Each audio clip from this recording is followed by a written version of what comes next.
National ಆಂಥಮ್ನ ಏನು ರಾಷ್ಟ್ರಗೀತೆ ಇದೆ ಅದನ್ನ ಮುಗಿಸಿ ಹೊರಗಡೆ ಹೋಗ್ಬೇಕಾಯ್ತು.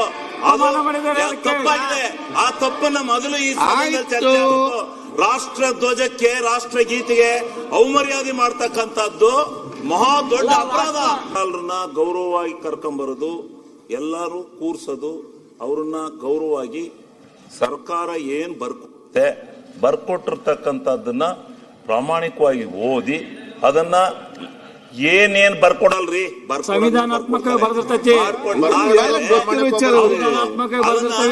ಆಯ್ತು, ಓದ್ಲಿಲ್ಲ ಆಯ್ತು, ಪೂರ್ಣ ಓದ್ಲಿಲ್ಲ ಅಂತ ಇಟ್ಕೊಳ್ಳೋಣ. ಆದ್ರೆ ಅವರು ನ್ಯಾಷನಲ್ ಆಂಥಮ್ನ ಏನು ರಾಷ್ಟ್ರಗೀತೆ ಇದೆ ಅದನ್ನ ಮುಗಿಸಿ ಹೊರಗಡೆ ಹೋಗ್ಬೇಕಾಯ್ತು. ಅದು ತಪ್ಪಾಗಿದೆ.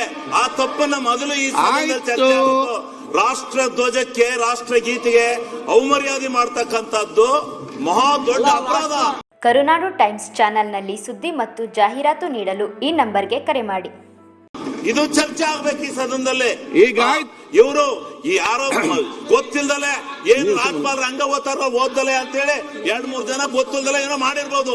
ಅದೇನೋ ಮಹಾ ದೊಡ್ಡ ಅಪರಾಧ ಅದು ಅಂತೇಳಿ ಏನ್ ದೊಡ್ಡ ಇದ್ ಮಾಡ್ತಾ ಇದ್ದೀರಲ್ಲ ನೀವು. ರಾಷ್ಟ್ರಗೀತೆಗೆ ಈ ದೇಶದ ಪ್ರಧಾನಮಂತ್ರಿ ಮಾಡ್ಲಿ, ಈ ದೇಶದ ರಾಷ್ಟ್ರಪತಿ ಮಾಡ್ಲಿ, ರಾಷ್ಟ್ರಗೀತೆಗೆ ಅವಮರ್ಯಾದೆ ಮಾಡಂಗಿಲ್ಲ. ಎದ್ದು ನಿಂತು ರಾಷ್ಟ್ರಗೀತೆಯನ್ನು ಆಡಿಸಿ ಆಚೆಗಡೆ ತೆರಳಬೇಕಾಯ್ತು. ರಾಷ್ಟ್ರಪತಿ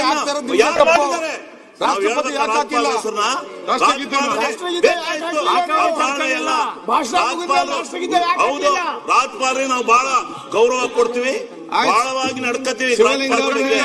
ನಾವ್ ಸಂವಿಧಾನದ ವಿರುದ್ಧ ನಡೀತಕ್ಕಂಥವ್ರಲ್ಲ.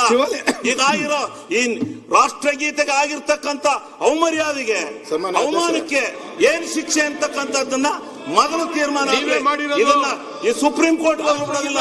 Supreme court